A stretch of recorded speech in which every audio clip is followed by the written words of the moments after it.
Graça e paz, boa noite, Deus abençoe a todos. Vamos à leitura de alguns versículos aqui de Atos dos Apóstolos, ou Atos do Espírito Santo, como já foi sugerido por muitos no passado. Capítulo 17, vamos ler aqui, reler um trechinho a partir do verso 19. Por essa razão, o levaram a uma reunião no Areópago, onde lhe questionaram: Podes revelar-nos que nova doutrina é essa sobre a qual dissertas? Pois estás nos apresentando pensamentos estranhos e desejamos compreender o significado de tais ideias. Porquanto os cidadãos de Atenas, assim como todos os estrangeiros que ali viviam, não se preocupavam com outro assunto senão falar e procurar saber as últimas novidades. Sendo assim, Paulo levantou-se no meio da reunião do Areópago e discursou: Caros atenienses, percebo que, sob todos os aspectos, sois muitíssimos religiosos, pois caminhando pela cidade observei cautelosamente seus objetos de adoração e encontrei até um altar com a seguinte inscrição: Ao Deus desconhecido. Ora, pois é exatamente a este, pois é exatamente este a quem cultuais em vossa ignorância que eu passo a vos apresentar. Graças a Deus pela sua palavra, que o Santo Espírito nos oriente, nos abençoe nesta breve reflexão. Ao Deus desconhecido é uma belíssima peça de oratória religiosa, uma peça magnífica. O apóstolo Paulo, o texto anterior diz que ele estava indignado, revoltado em si pela situação de idolatria reinante na cidade. E ele procurava as sinagogas e falava sobre isso, sobre os perigos e os riscos da idolatria. E propôs, e assim o fez, a proclamar o evangelho da salvação em Jesus Cristo na cidade de Atenas, nas praças públicas. Fazendo isso, ele ganhou a atenção de alguns grupos de filósofos, né? Aqui são citados os epicureus e também um outro grupo aqui, os estoicos, os epicureus e os estoicos convidaram o apóstolo Paulo a dissertar num lugar chamado Areópago. Areópago é uma referência ao mito do tribunal, da origem do tribunal do júri, né? A origem mitológica do tribunal do júri. Refere-se ao julgamento do deus Ares, o deus da guerra e das tempestades e por aí afora. Entre os romanos ele era conhecido como Marte. Marte é o deus da guerra. É o mesmo Ares dos gregos, o deus da guerra. O deus da guerra teria sido absolvido, na mitologia, é claro, nesse julgamento. Então, Areópago, a princípio, foi, no passado, o lugar onde eram julgadas as questões mais importantes da vida da cidade, de todas as áreas, de todas as áreas. Ares teve o direito de ser julgado pelos seus pares. Esse é o princípio do tribunal do júri, né?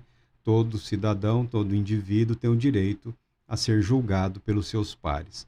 Na prática, só existem dois lugares do mundo onde isso ainda acontece, tá? Todo julgamento é realizado por um tribunal. No Brasil, somente os crimes dolosos contra a vida vão para o tribunal do júri. Nesse momento aqui, essa seria como que a praça principal, a ágora, ficava naquele ambiente, havia um templo magnífico, né? E esse lugar aqui, esse Areópago, que era como se fosse um tribunal, onde o apóstolo Paulo teria avaliado a sua doutrina pelos filósofos atenienses.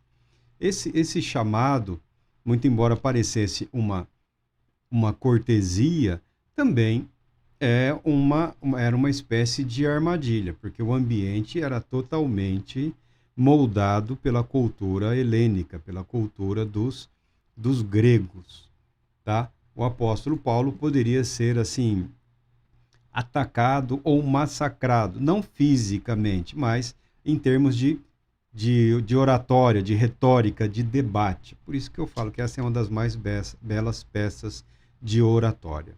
Esse altar ao qual o apóstolo Paulo se refere, ao Deus desconhecido, não é propriamente uma humildade dos atenienses, uma cidade, um lugar, um ambiente que alguém estima que podia ser encontrado até 30 mil referências a cultos religiosos, né? 30 mil divindades referidas naquela cidade, é também uma provocação. Tem alguns que tentam colocar aí uma história de um judeu que prestou um grande serviço e em recompensa estabeleceram esse altar ao Deus desconhecido. Eu tenho minhas dúvidas, porque se assim o fosse, estaria escrito ao Deus dos judeus, tá? Ao Deus dos hebreus, alguma coisa nesse sentido. Eu entendo mais uma provocação retórica, a cidade da filosofia, é a cidade da oratória, da retórica, da argumentação, das posições, das opiniões filosóficas. Tá? Então, esse altar ao Deus reconhecido era como que uma falsa modéstia.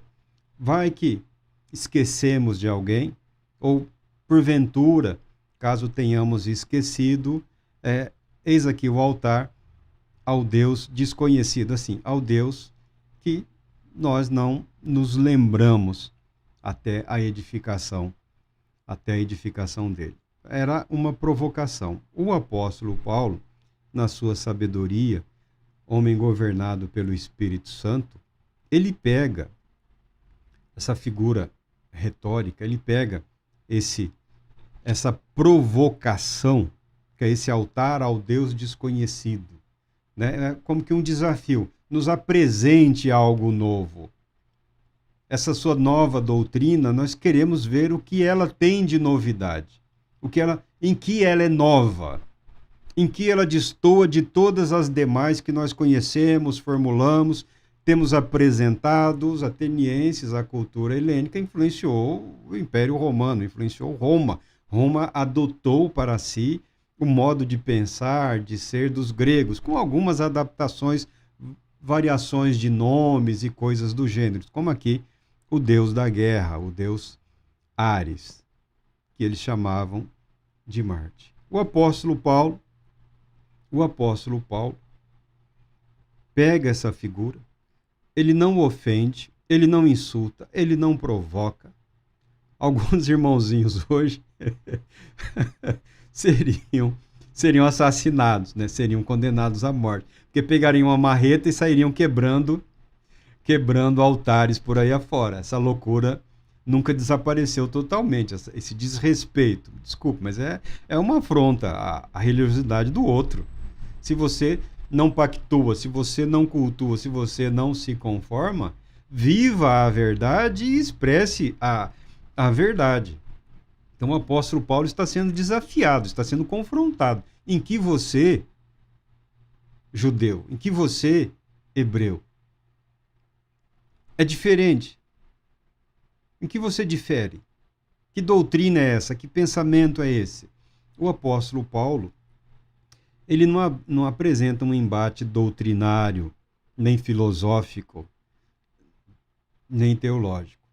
Ele apresenta aspectos da natureza humana, da curiosidade humana, do anseio humano no que diz respeito ao conhecimento de Deus, no que diz respeito às inúmeras, inesgotáveis e incansáveis tentativas do ser humano através na história da humanidade de aproximar-se de Deus.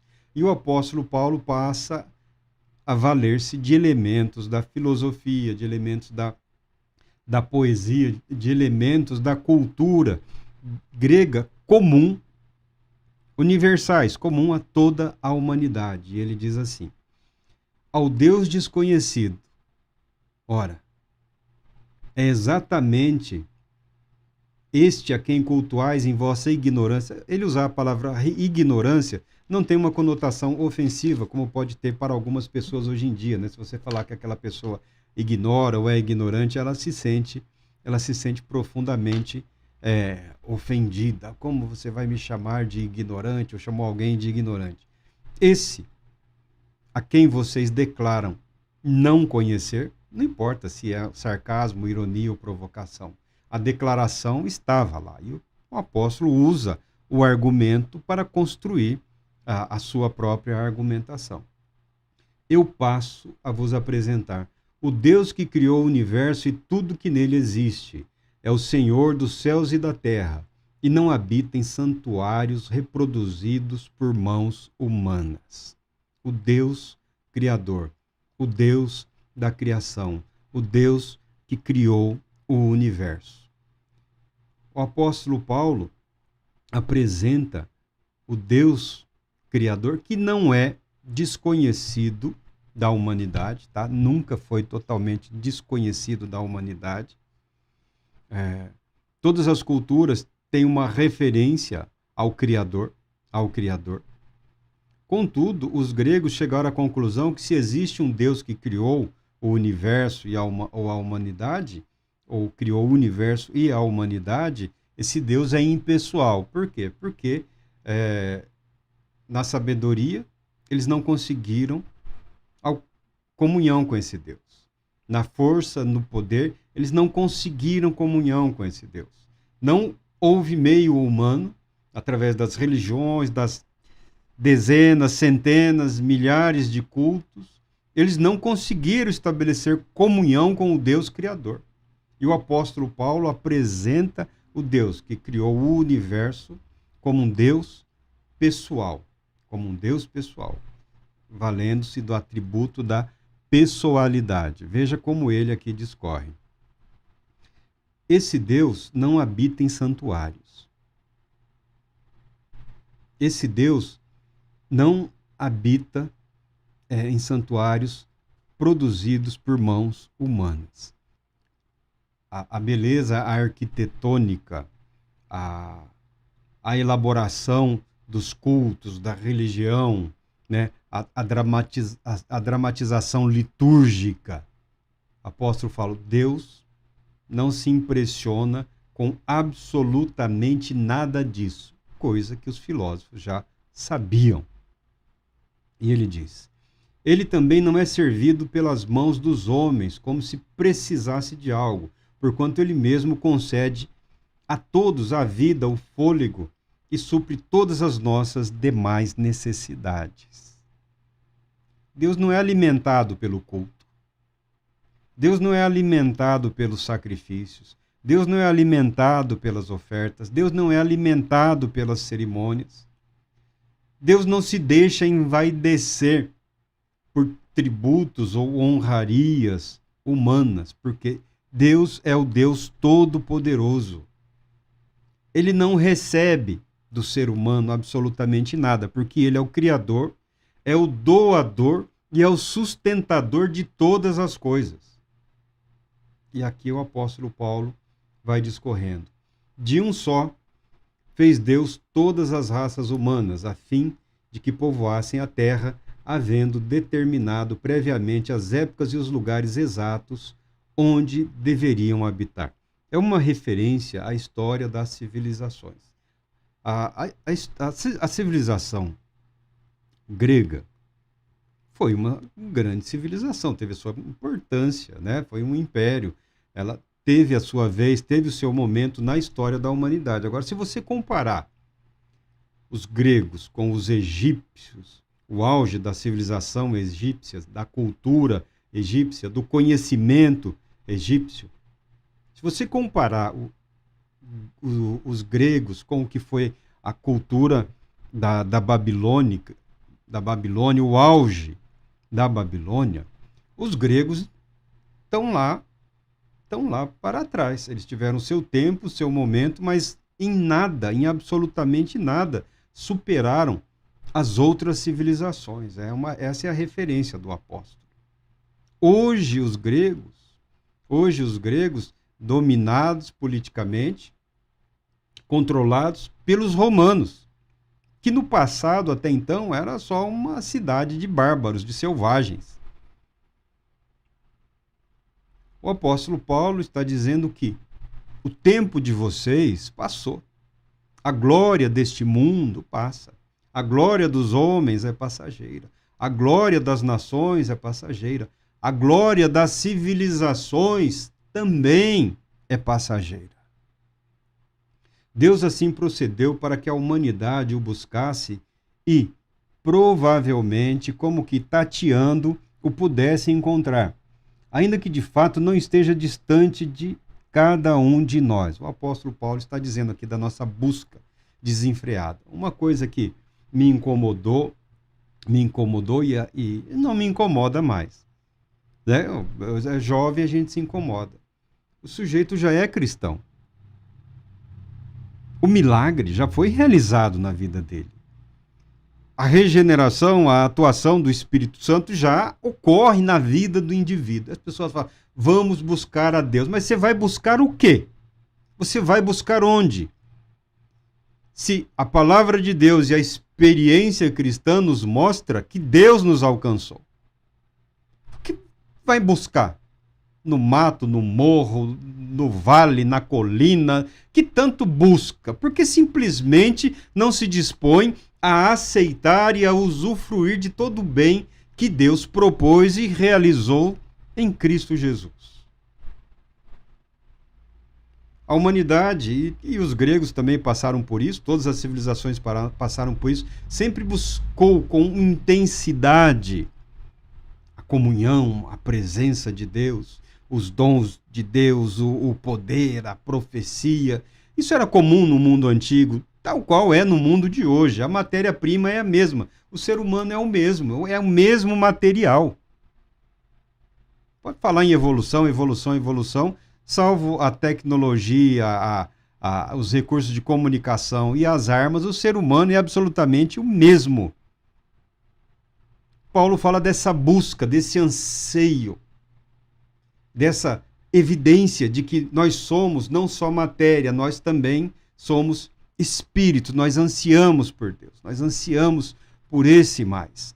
E viver, está referindo-se aqui aos poetas, aos filósofos, e como que estivéssemos procurando, como um cego na escuridão, ou alguém na noite no fundo de uma caverna, tateando, tentando encontrar o invisível, o intangível, o intocável, o todo-poderoso e eterno Deus, que ao mesmo tempo é presente em nossas vidas, é presente neste mundo, é presente na nossa realidade.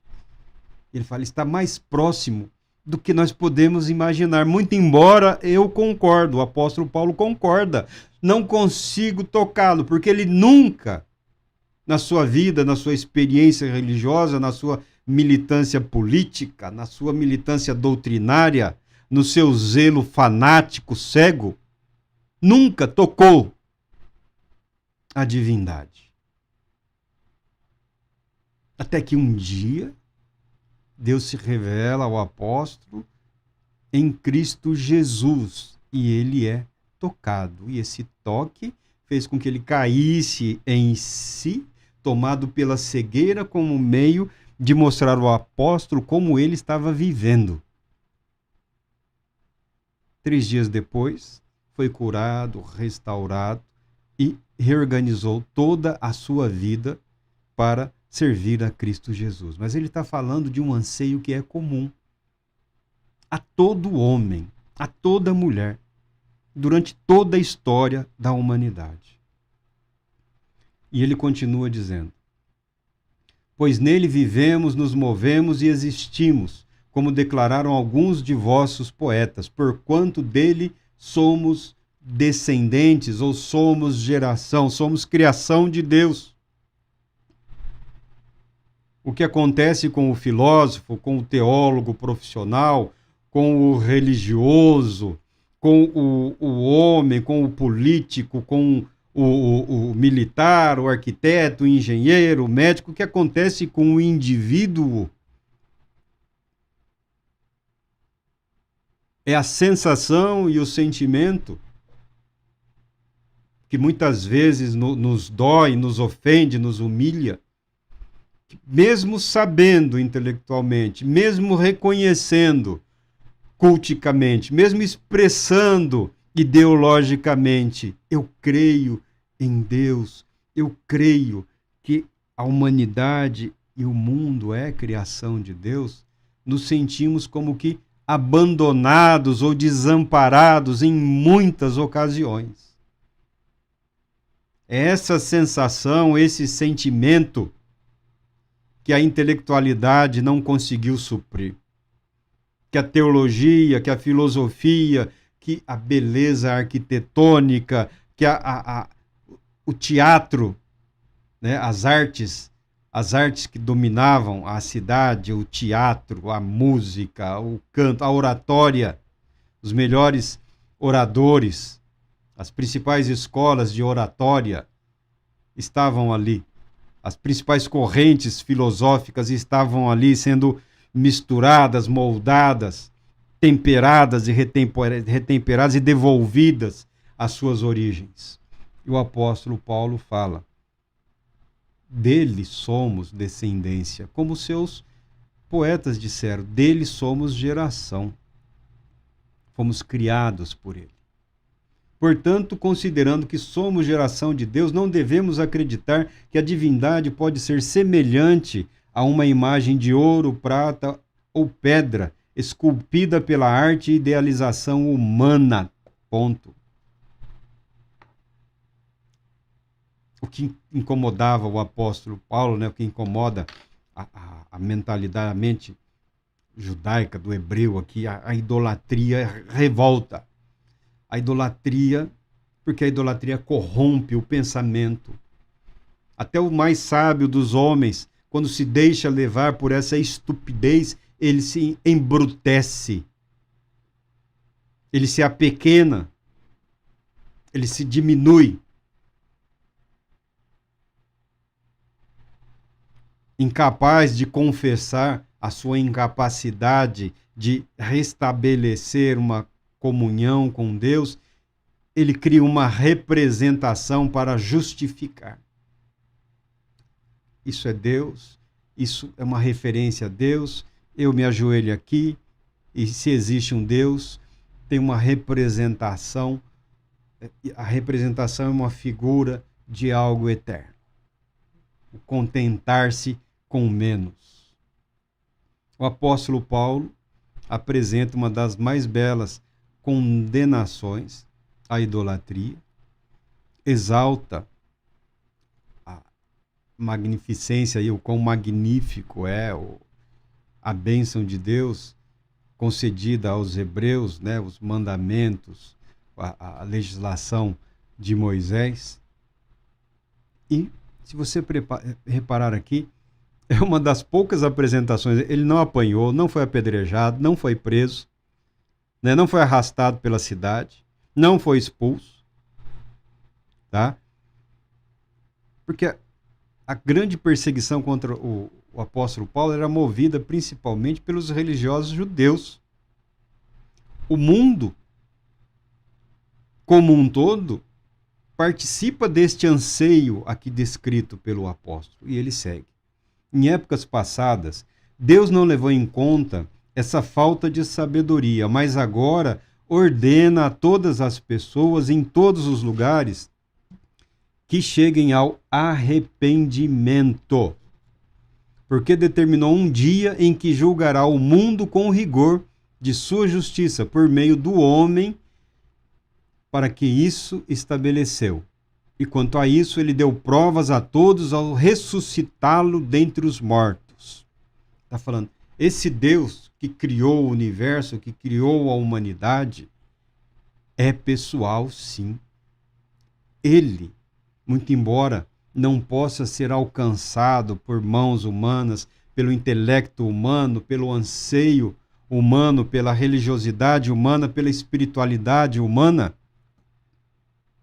ele se permitiu tocar através do homem, da palavra encarnada, do verbo vivo, Jesus Cristo, a proximidade percebida materializou-se na pessoa de Cristo Jesus, encarnou na pessoa de Cristo Jesus. O que era uma expectativa espiritual, uma percepção, invade a realidade. Invade a realidade. E ele apresenta Jesus Cristo como a resposta de Deus aos anseios e expectativas do ser humano, da humanidade. Nesse ponto, o autor não, né? Os editores colocam, uns debocham, outros creem. Ponto. Vamos ler o texto. Entretanto, alguns deles, assim que ouviram falar sobre a ressurreição dos mortos, começaram a dizer zombarias, e outros ainda exclamavam, sobre esse assunto te daremos ouvidos numa outra oportunidade. Quem entende um pouco de retórica, quem entende um pouco de oratória, quem entende um pouco dos grandes ambientes de debates e discursos, você percebe que o apóstolo Paulo acertou em cheio. Que eles ouviram, que eles entenderam, que eles compreenderam. Esses que zombaram são aqueles que rejeitaram. Se você conhece algum professor de filosofia, alguém que se atreve a ensinar técnicas de oratória ou de retórica, esse zombar, essas manifestações de aparente de desrespeito, isso tudo, isso é sinônimo de falta de argumentação em contrário. Tá? Não havia argumentos contra o que foi apresentado pelo apóstolo Paulo. Se alguém pensou que ele discorreria, faria um discurso contra 30 mil divindades equivocadas, errou feio. Se alguém pensou que ele proporia um caminho para alcançar os céus e a comunhão com Deus, errou feio. Ele diz que os céus desceram até a terra. Ele diz que o eterno Deus invadiu a humanidade. Ele disse que o caminho da salvação foi proposto por Deus a partir do momento em que ele, em Cristo Jesus, se manifesta à humanidade. Essa é a história da redenção. Eles compreenderam. É uma das mais belas apresentações do Evangelho de Jesus Cristo para um público que hoje seria acadêmico, intelectual, né? Para quem se deixa impressionar por retórica, oratória, por argumentos, mas nós sabemos que o ser humano é o mesmo, o anseio é o mesmo. A afeição de pedra, o controle das emoções, a postura, a arrogância, a pretensão, são ferramentas de retórica, são ferramentas de oratória. O apóstolo Paulo vai no âmago, vai no coração, na alma, no espírito, que é comum a todos. E ali ele desarma. E muitos acreditaram, e muitos creram. E muitos creram. E diz aqui, sobre esse assunto te daremos ouvidos numa outra oportunidade. Depois dessas palavras, Paulo se retirou. Aconteceu, porém, que alguns homens se juntaram a Paulo e creram. Entre eles estava Dionísio, membro do conselho do Areópago, e uma mulher chamada Dâmaris, e com eles algumas outras pessoas. Tem quem acredita que Paulo foi mal sucedido no período em que permaneceu em Atenas. Não, ele foi muitíssimo bem sucedido. O Evangelho de Cristo Jesus não só pode, como deve ser anunciado e proclamado, não só na rua, não só nas esquinas, não só nas praças, mas também nas academias.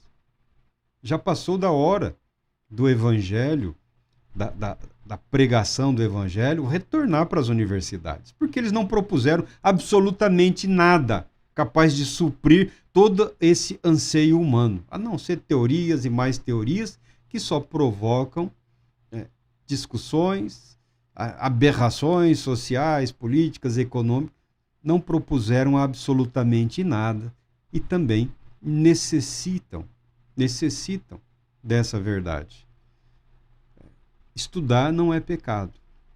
Exercitar sua mente, o seu conhecimento, não é pecado. Espiritualidade não é fuga da realidade. A espiritualidade cristã envolve uma conscientização plena e absoluta do mundo em que vivemos. Espiritualidade não é fuga, espiritualidade é vida. Vida contextualizada. Vida contextualizada. É o que a Bíblia ensina, é o que o apóstolo Paulo ensina, é o que o Espírito Santo orienta. É possível ser bem-sucedido neste mundo? Sim. Todos compreenderam. Nem todos aceitaram, porque ninguém é obrigado a aceitar. Nunca foi a ideia, o pensamento, nunca existiu nos apóstolos essa ilusão de que todos têm que aceitar. Não. Muito pelo contrário, eles pensavam de uma maneira assim: aceitarão todos aqueles que foram por Deus preparados para aquele momento, para aquela ocasião.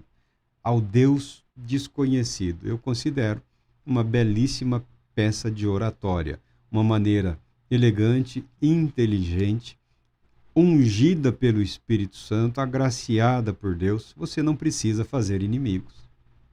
Você não precisa ofender ninguém. Você não precisa tentar destruir ou desmoronar a religião de ninguém.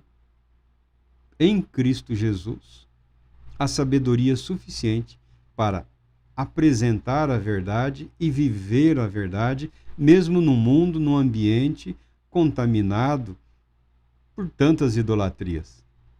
Porque podemos ter menos deuses hoje, mas eles estão todos aí. Podemos ter menos representações por figuras, mas estão todos eles aí e incrivelmente militando onde não deveria, na igreja que deveria servir a Cristo Jesus.